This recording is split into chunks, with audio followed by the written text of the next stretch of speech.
Alors aujourd'hui, j'aimerais vous encourager avec un message que j'ai intitulé « Aller de l'avant ». Je crois que c'est important que nous puissions aller de l'avant. Vous savez qu'un des points vraiment de l'ADN de l'Église, c'est la vie est dans le mouvement. S'immobiliser, c'est la mort. Et je crois vraiment qu'il est bon d'aller de l'avant. Et parfois, quand on réfléchit à ça, on peut se poser la question, qu'est-ce qui peut nous empêcher d'aller de l'avant? Pourquoi aujourd'hui, qu'est-ce qui fait qu'aujourd'hui des gens peuvent être à l'arrêt? Et bien souvent, lorsque l'on pense à ça, les choses qui nous viennent le plus rapidement à l'esprit, ça va être... là, en ce moment, je suis tiraillé. Il y a toutes sortes de peurs, il y a toutes sortes d'inquiétudes. La peur me paralyse, ça m'empêche d'aller de l'avant. Je manque d'argent, je manque d'assurance, je manque de certaines choses et ça m'empêche de pouvoir me projeter, de pouvoir vraiment saisir ce que Dieu a prévu pour moi. D'autres vont dire, une des choses qui peut nous empêcher d'aller de l'avant, ça peut être les épreuves. Lorsque tu es submergé par l'épreuve, tu as du mal à pouvoir imaginer de faire ceci ou cela. Je me souviens lorsque notre première fille est née, 6 mois de grossesse, elle est née, était entre la vie et la mort au service de Réa pendant plusieurs semaines. Et avec mon épouse, pendant 3 mois, elle est restée à l'hôpital. Et je me souviens...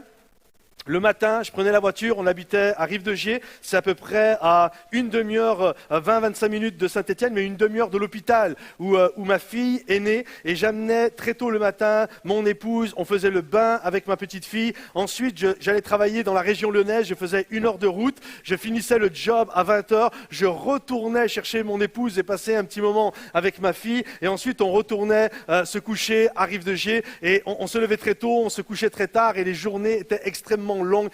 C'est sûr qu'à ce moment-là, on a du mal à se projeter, à aller de l'avant. On a du mal à se dire, tiens, je vais écrire un livre, je vais être pasteur, je vais prêcher à gauche, à droite, etc. À ce moment-là, sortir la tête de l'eau, c'était notre principale mission. Et on a du mal, des moments, lorsqu'on est enveloppé par l'épreuve, à se projeter, à dire, je vais faire ceci ou cela. Et une des choses également, il peut y avoir les attaques de l'ennemi. Beaucoup de choses peuvent nous empêcher de nous projeter vers l'avant. Mais ce matin, j'aimerais voir une chose avec vous qui est insidieuse, qui est quelque chose qui, on n'a pas l'impression que c'est grave, mais c'est quelque chose comme quelque chose de sournois, qui grandit en nous, et finalement qu'on peut même bien aimer, et qui nous empêche d'aller de l'avant, de nous porter, de courir vers le but. Vous savez ce que c'est ? C'est pas quelque chose qui paraît très grossier comme ça, mais je nomme, c'est la nostalgie. La nostalgie, c'est-à-dire la nostalgie de son passé. Vous savez, des moments quand on a cette nostalgie, généralement ça se traduit par cette phrase « Ah, c'était mieux avant ». Vous avez déjà prononcé cette phrase « C'était mieux avant ». Vraiment, autrefois, la société française, la France aujourd'hui, c'est pas ce que c'était autrefois. La France, la société, c'était bien mieux avant. Les hommes avant, c'était bien mieux. Les hommes, c'était vraiment des hommes. L'Église, c'était mieux avant. Vous comprenez? Et c'est comme si ça nous paralyse, ça nous replonge dans ce passé qui est très fantasmé, et on se retrouve dans ce passé et on a du mal à saisir les bénédictions que Dieu a pour nous aujourd'hui. Mais j'ai une bonne nouvelle, même si c'était bien hier, Dieu a encore des bénédictions pour nous aujourd'hui, et que tous ceux qui le croient disent Amen. Je le crois vraiment. Et parfois, la nostalgie nous empêche de saisir ce que Dieu a prévu aujourd'hui. Je me souviens, lorsque j'étais tout jeune, adolescent, à la maison, on avait un vieux canapé. Je me souviens d'un vieux canapé et il était complètement usé. Ça faisait des années qu'on l'avait, 10-15 ans qu'on l'avait. Il était usé, tellement usé. Vous savez, des moments à cause de l'usure, et des trous, il était en tissu velours beige. Et je me souviens de certains endroits, il était tellement usé qu'il y avait des trous qui commençaient à apparaître. Il manquait certains boutons de surface. Il manquait toutes sortes de choses. Vraiment, il était dans un sale état. Et je me souviens un jour, une amie de ma maman lui dit « Écoute, j'ai exactement le même canapé, mais tout neuf, mais en couleur bleue. » Et c'est juste génial. Ma mère est super contente. Et lorsqu'elle m'en parle, elle dit « Ah Patrice, on va changer de canapé. » Et ma mère est gentille, elle me demande mon avis, tu vois. Et elle me dit « Qu'est-ce que t'en penses? C'est super et tout. » Et moi je m'en souviens, je dis « Non, je veux pas. » Mais comment ça, tu vois? Il faut comprendre que je suis de base un sentimental, je suis attaché aux choses. Et pour moi, juste pour que vous puissiez comprendre, il y a encore peu de temps en arrière, quand je jetais ma vieille paire de chaussures à la poubelle, c'est pas une blague, je lui disais au revoir.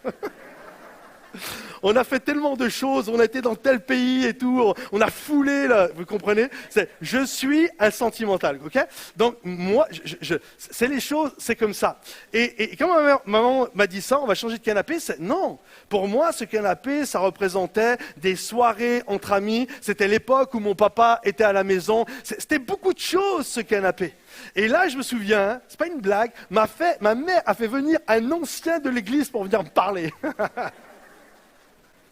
En me disant, mais c'est super et tout, tu vois. Et au bout d'un moment, j'ai lâché prise, j'ai allé, ok et tout. Et là, le nouveau canapé, on a débarrassé le vieux canapé, on a été le jeter dans une benne. Je lui ai dit au revoir pendant une demi-heure. Et ensuite, on a pris le nouveau canapé. Et il arrivait à la maison. Et je me souviens peut-être, 3 semaines, 1 mois après, je regardais ce nouveau canapé qui avait pris place dans la maison, puis je le regardais, et puis je me disais au fond de moi, waouh, quelle bêtise j'ai failli faire. En fait, il y avait une vraie bénédiction, il y avait quelque chose qui était incroyable, que Dieu voulait nous donner, et à cause de la nostalgie, j'aurais pu rater cette bénédiction. Comprenez-vous? Et je crois que c'est exactement pareil. Dieu a pour nous plein de nouveaux canapés. Regarde ton voisin et dis-lui, le Seigneur veut te donner un nouveau canapé. Vas-y, dis-lui, le Seigneur veut te donner un nouveau canapé. Il y en a, j'en suis sûr, votre canapé, il est tellement dans un sale état que ça fait écho. Non, alors qu'il vous dit ça, tu te dis, ouais Seigneur, je le veux ce nouveau canapé. En fait, ce que je veux dire par là, c'est que parfois, le Seigneur a pour nous de nouvelles bénédictions, mais nous, on est avachis dans l'ancien canapé, on est là et on dit, non, je veux pas de ça, je veux pas ceci, je veux pas ça. Dieu a pour toi un nouveau canapé aujourd'hui et ne laisse pas la nostalgie t'empêcher de saisir ce que Dieu a pour ta vie. Amen. Alors, j'aimerais voir avec vous un récit biblique où nous voyons que des gens auraient pu rater, et certains ont raté l'héritage que Dieu avait prévu pour eux à cause de la nostalgie, du regret du passé. Le peuple hébreu sort de l'Égypte où ils sont restés pendant 400 ans. 400 ans, avec toutes sortes de combats, avec toutes sortes de difficultés. Ils étaient esclaves, ils avaient été fouettés, ils avaient construit des briques pour la gloire de l'Égypte, etc. Et Dieu vient les libérer par la main de Moïse. Ils quittent le pays de l'Égypte, la mer Rouge s'ouvre en deux, ils voient la gloire de Dieu, la nuée, ils suivent la nuée. Et au bout d'1 an, la Bible nous dit, au bout d'1 an, le peuple d'Israël se retrouve aux portes de l'héritage, aux portes du nouveau canapé, aux portes du pays où coule le lait et le miel. Et là, il va y avoir une discussion extrêmement étrange. Regardez ce qu'il est dit. Pourquoi l'Éternel nous fait-il aller dans ce pays? Tu as l'impression que c'est une blague le truc là. Ils sont prêts à rentrer dans le pays promis, où nous tomberons par l'épée, où nos femmes et nos petits-enfants deviendront une proie. Écoutez bien ce qu'ils vont dire. Ne vaut-il pas mieux pour nous retourner en Égypte? Et ils se dirent l'un à l'autre, ça va loin la pensée, nommons-nous un chef et retournons en Égypte.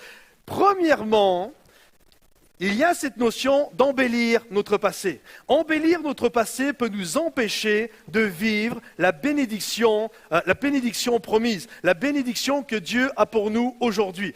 Vous avez bien lu, on l'a bien lu ensemble, aux portes du pays promis, aux portes de l'héritage, alors qu'ils sont prêts à saisir ce que Dieu, la vie que Dieu a pour eux, ils sont en train de discuter, ils sont en train de se monter la tête afin de retourner en Égypte. Ils sont là en train de dire, ouais, mais finalement, c'était mieux autrefois, c'était mieux avant, etc. Nommons-nous un chef. Ils voient la bénédiction, et vous savez que la bénédiction, s'il y a une bénédiction, la bénédiction nécessite toujours un travail pour aller la chercher. Et là, il commence à considérer, il va y avoir des batailles, il va y avoir Jéricho, il va y avoir toutes sortes de choses à faire, des combats à mener. Et d'un seul coup, c'est comme s'il voyait, écoutez bien, la bénédiction, comme si la bénédiction finalement ne représentait que des complications. Ils enlèvent tout le meilleur pour garder tout ce qu'il y a de plus compliqué. Et ils disent, c'est trop dur pour nous, et ils regardent le passé, et ils vont faire carrément l'inverse. Ils vont enlever tout ce qui était dur, ils vont enlever toutes les complications pour garder finalement que les bons souvenirs. Et il y a cette notion, parfois, nous embellissons notre passé. Je crois vraiment que le peuple d'Israël, en Égypte, a vécu des bonnes choses. Ils n'ont pas juste vécu 400 ans, être esclaves, etc. Certainement que lorsqu'ils étaient là-bas, ils se sont mariés. Ils sont arrivés, ils étaient 70. Ils sont repartis 400 ans plus tard, ils étaient des dizaines de milliers. Donc il y a plein de bons souvenirs. C'est le lieu où ils se sont multipliés. C'est le lieu où la plupart se sont mariés, où ils sont nés dans des maisons, ils connaissent les rues, ils ont passé des bonnes soirées ensemble. Il y a eu les naissances, l'enfant est né dans telle maison. Comprenez? Il y a plein de bons souvenirs. L'arbre au fond du jardin, c'est l'arbre où j'ai écrit avec mon couteau et ma chérie, Roseline plus Patrice égale amour pour toujours. Le 29 juin 1996. Est-ce que vous comprenez? Certainement qu'ils ont vécu des bonnes choses. Ils n'ont pas connu que 400 ans de coups de fouet. Et c'est toujours ça le passé. Dans le passé, il y a des bonnes choses et il y a des choses qui sont totalement compliquées. Et ils sont là et ils sont en train d'embellir leur passé. Ils ne voient finalement que ce qu'il y avait de bien et ils oublient qu'il y avait les Égyptiens. Et d'un seul coup, ils oublient qu'ils prenaient des coups de fouet. D'un seul coup, ils oublient qu'ils étaient des esclaves. Et vous savez, la chose qui est pernicieuse et belle en même temps, c'est ce que je viens de dire, on embellit notre passé. Alors c'est bien, je crois que c'est très bien, parce que comme ça nous permet d'oublier certains traumatismes qu'on a vécus. Mais des moments, c'est juste, on oublie de réaliser aussi que le présent est bien, et que c'est normal également qu'il y ait des complications. Regardez, j'ai trouvé un sondage sur un document, pour ceux qui connaissent, de Boris Cyrulnik. Et j'ai trouvé sur ce document un sondage qui est juste magnifique. C'est un sondage qui a été fait auprès de personnes qui sont nées en 1930. Et il y a eu une étude qui a été faite, on leur a posé la question à 20 ans d'intervalle, la même question à 20 ans d'intervalle. Une fois en 1955, quand ils ont 25 ans, et 20 ans plus tard, en 75, lorsqu'ils ont 45 ans. Et regardez un petit peu, c'est extrêmement parlant, dont les hommes embellissent leur passé. Donc, sondage effectué sur 60 personnes, nées en 1930, et donc le sondage a lieu en 55. Question, il y a eu 2 questions. Première question, vous sentiez-vous humilié lorsque le professeur vous faisait subir un châtiment corporel? Ils ont 25 ans en ce moment. Non à 12%, oui à 88%. 88% de ces personnes-là, on leur pose la question, est-ce que tu te sentais humilié quand le professeur te faisait mettre les doigts comme ça et schlac, il t'éclatait les doigts, lorsqu'il te tirait l'oreille ou lorsqu'il te mettait un bonnet d'âne et devant toute la classe, tu allais te mettre au fond. Est-ce que tu te sentais humilié? Les gens à 88% disent, oui, j'étais humilié. Vraiment, c'est quelque chose qui m'a profondément humilié. Il n'y a que 12% qui disent non. Écoutez bien, 20 ans plus tard, ils ont 45 ans, on leur repose la même question et regardez comment les choses basculent. Donc, vous sentiez-vous humilié? Maintenant, de 12%, ça passe non à 75%. Et oui à 15%. Comprenez ceci, d'un seul coup, ces personnes-là commencent à dire, au fond d'eux, vous savez, c'est comme des gens qui disent... Ils pensent à ça, ils disent « Ouais, moi, autrefois, le professeur, il nous mettait un coup, il nous tirait l'oreille. Ouais, ça va, on n'est pas mort. Hein. » Mais la réalité, ça, c'est quand tu deviens âgé. Parce que quand ça t'arrivait devant toute la classe, tu te sentais profondément humilié. Vous comprenez? Les gens ont tendance à embellir le passé. De dire « Ouais, non, finalement, je ne suis pas mort de ça, ça va, etc. » Sauf que quand c'était le moment présent, tu étais profondément humilié. Vous comprenez? Et ça, c'est une faculté que le cerveau a. On oublie les choses qui nous ont traumatisés pour garder juste les bonnes choses. Regardez une autre question. Ça, je l'aime trop celle-là. Étiez-vous populaire à l'école? Les gens ont 25 ans. Écoutez bien. Non à 75% et oui à, il y a une petite erreur, oui à 25%. Donc non, les 3/4 disent « Non, je n'étais pas populaire, j'étais un gars, une fille comme tout le monde à l'école. Et il y a juste 25%, un quart qui disent « Ouais, j'étais assez populaire. Okay » 20 ans plus tard, il y a comme un switch. Étiez-vous populaire à l'école? Il n'y a plus qu'un quart qui disent non, j'étais pas populaire. Et d'un seul coup, les 3 quarts qui disent ah ouais, moi j'étais populaire. Ah, j'étais populaire. Hein. Vous savez pourquoi? Parce que les gens prennent des petites bribes comme ça. Ils se souviennent que peut-être une fois on t'a tapé sur l'épaule, ah t'es un super gars, t'es une super fille d'un seul coup. Ah ouais, je me souviens, j'étais populaire moi. Comprenez? Ça, c'est comme quand tu parles de foot avec certains lorsqu'ils ont joué quand ils étaient beaucoup plus jeunes et que tu discutes avec eux aujourd'hui. Tu as l'impression que c'est des légendes. Comment ça, c'est que tu n'as pas été professionnel tellement que tu étais fort? Vous comprenez? C'est parce que c'est les gens. On embellit son passé.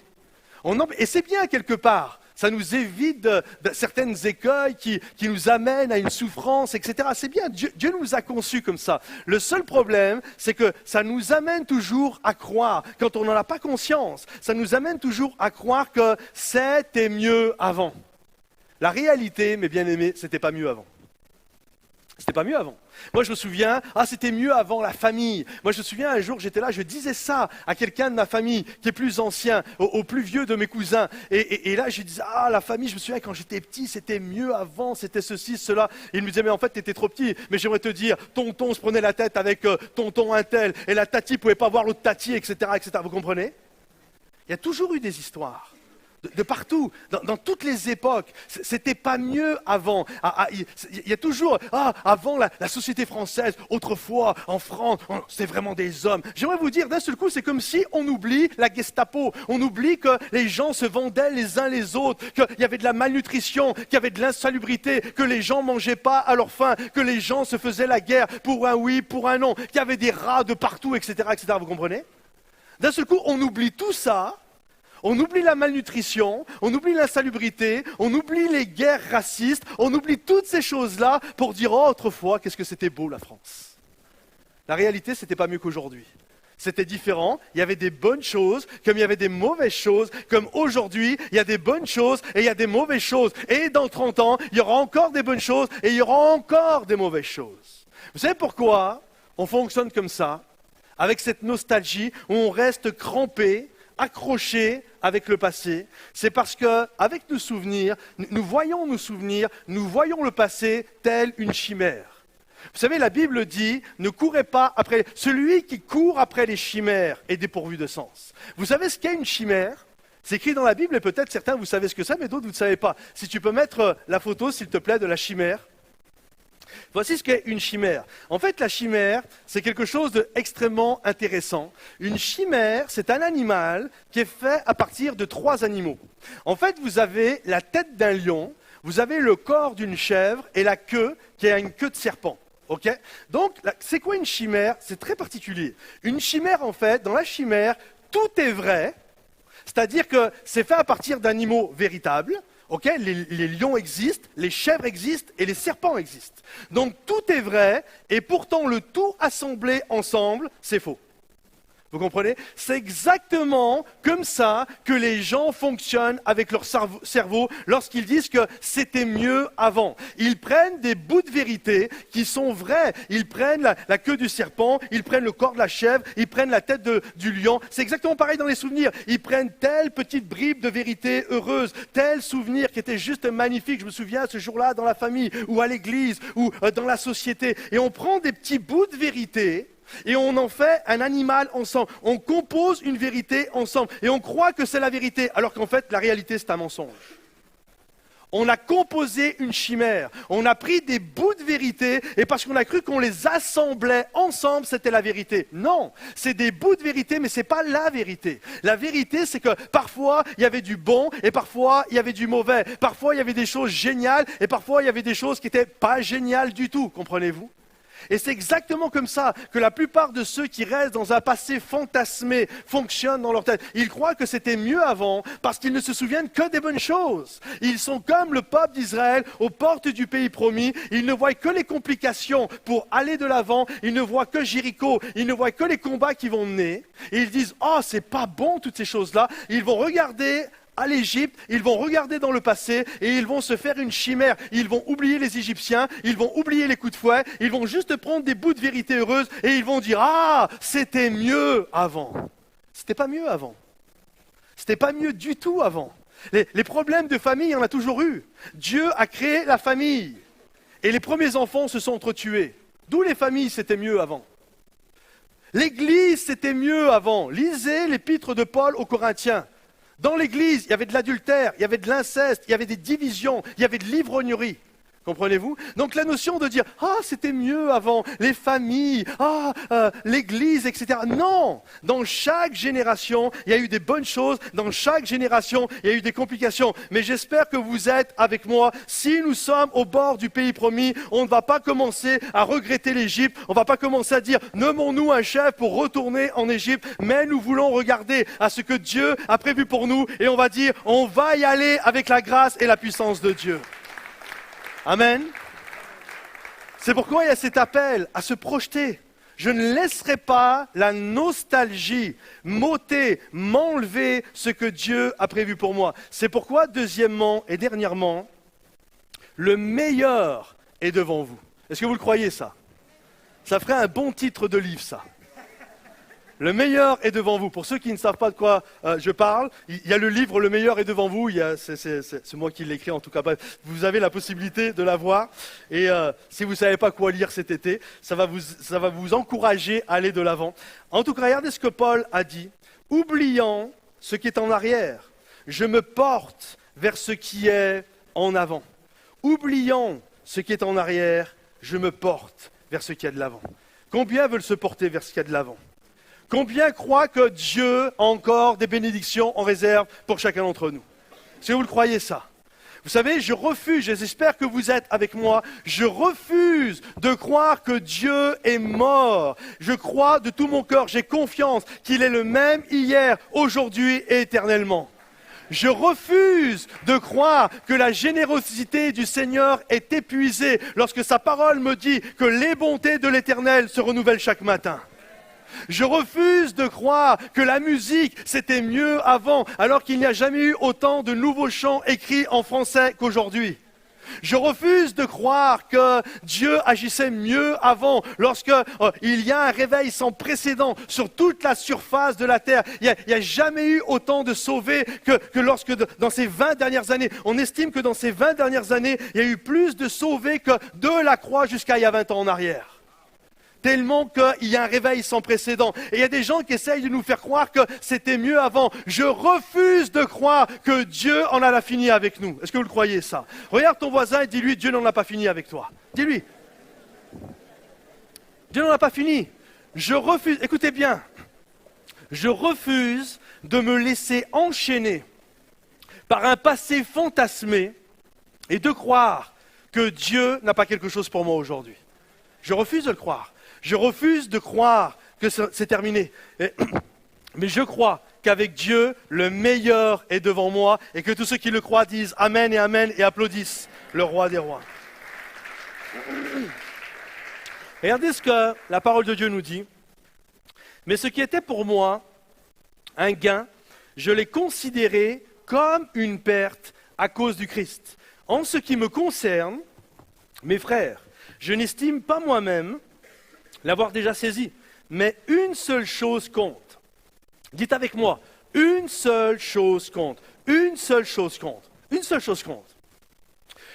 Oubliant ce qui est en arrière et tendant vers ce qui est en avant, je cours vers le but. Une seule chose compte. Oubliant ce qui est en arrière, je tends vers ce qui est en avant et je cours vers le but.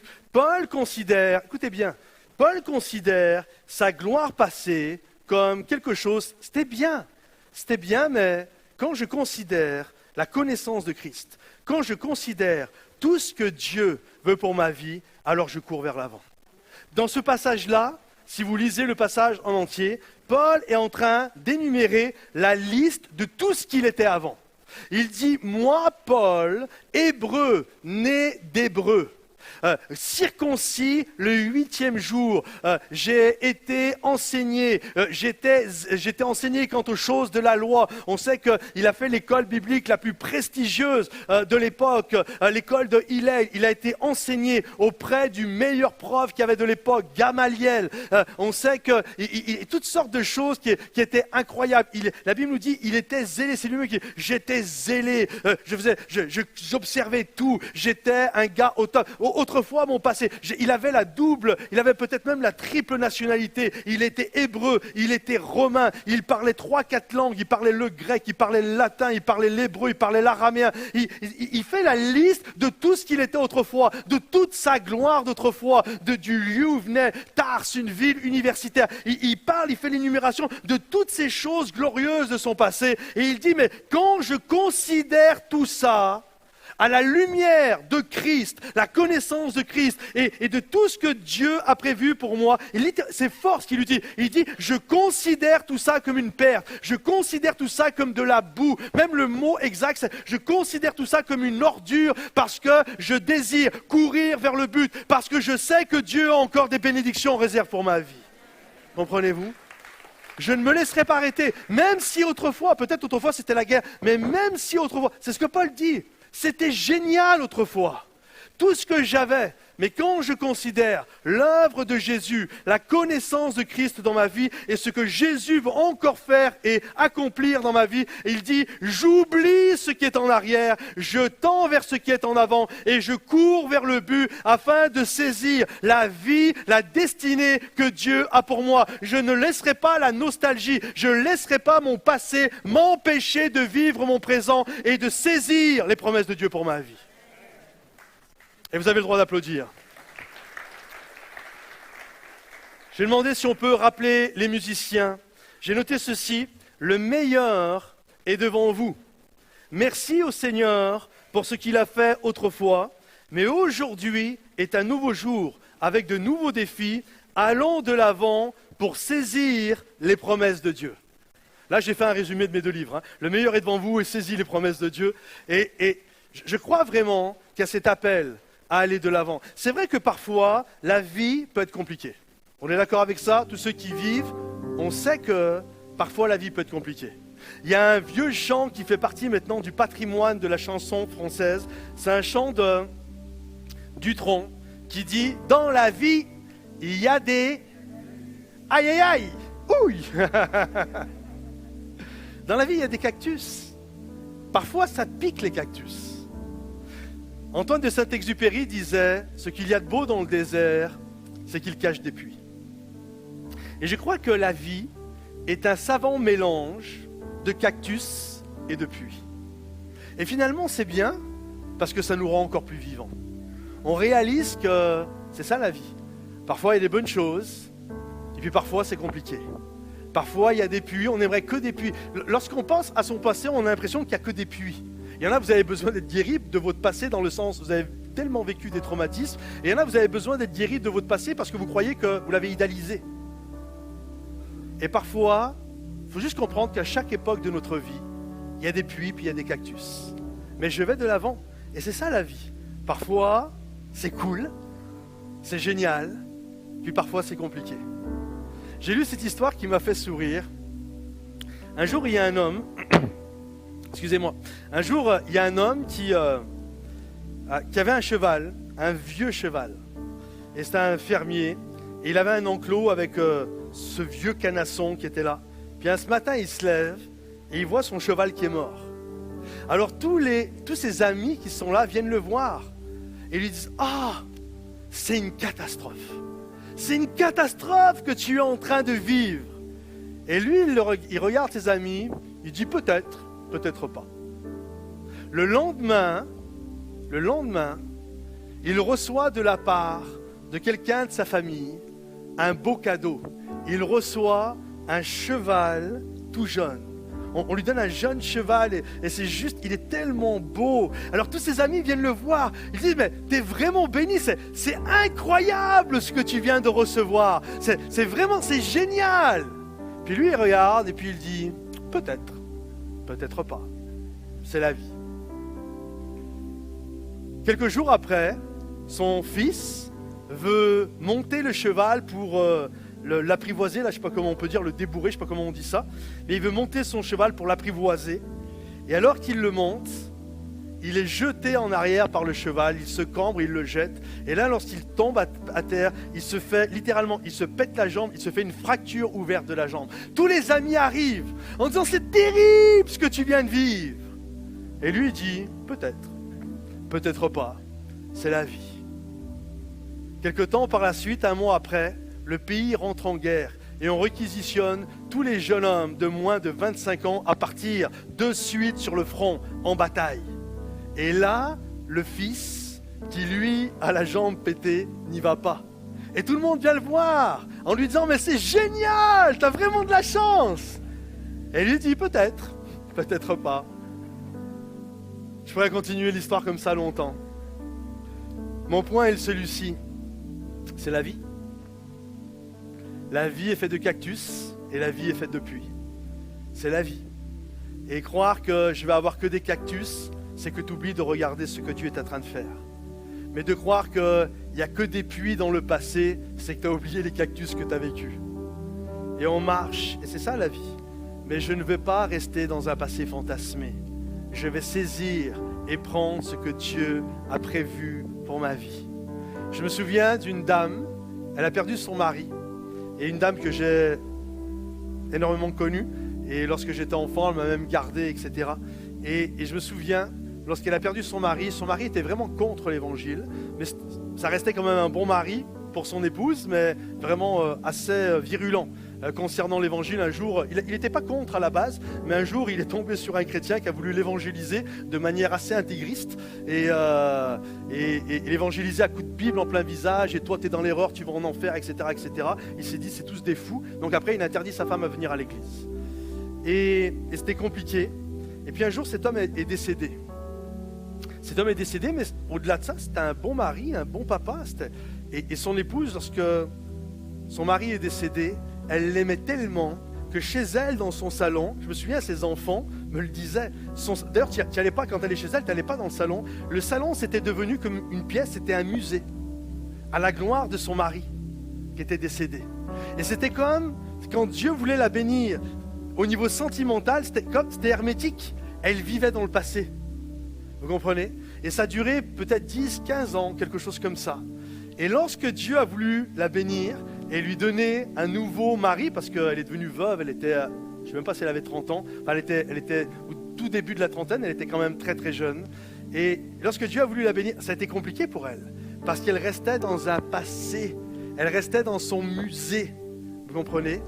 Mais elle a eu besoin d'être apaisée, guérie, restaurée, et de comprendre que oui, c'était bien avant, mais je vais encore faire quelque chose pour toi aujourd'hui.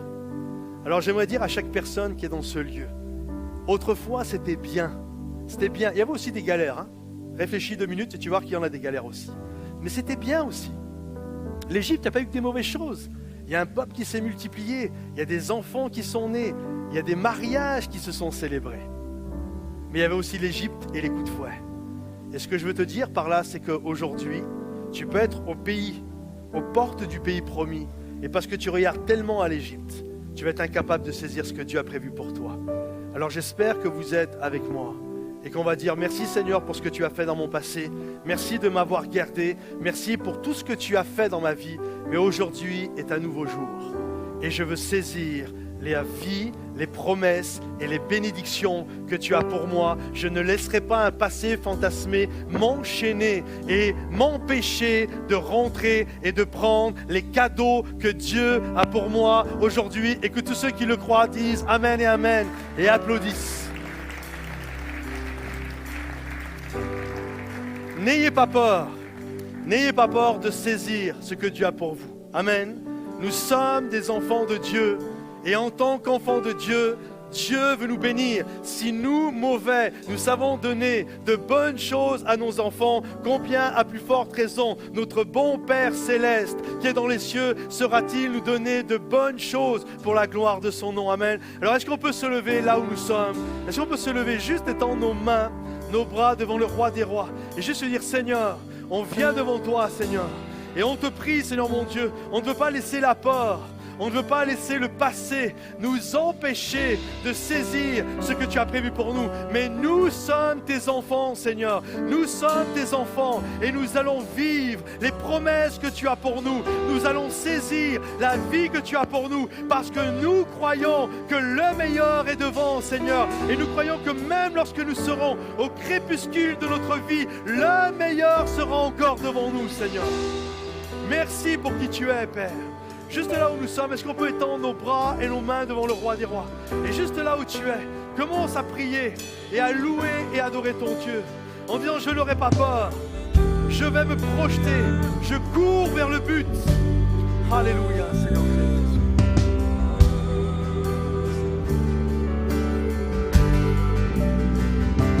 Tu m'as ébloui par tes mélodies, tu m'entoures d'un chant d'amour, chant de délivrance devant mes ennemis.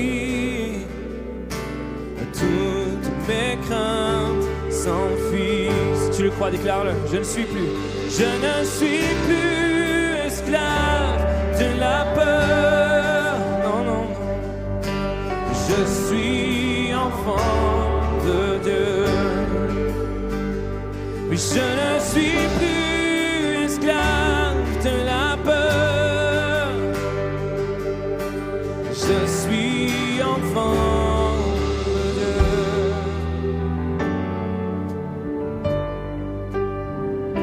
Oh, avant ma naissance, tu m'avais choisi, appelé par mon nom. Oh, tu m'as adopté, je suis de ta famille. Ton sang coule dans mes veines. Déclare-le. Oh, je ne suis plus esclave de la peur. Oh, je suis enfant de Dieu. Je ne suis plus esclave de la peur. Je suis enfant de Dieu.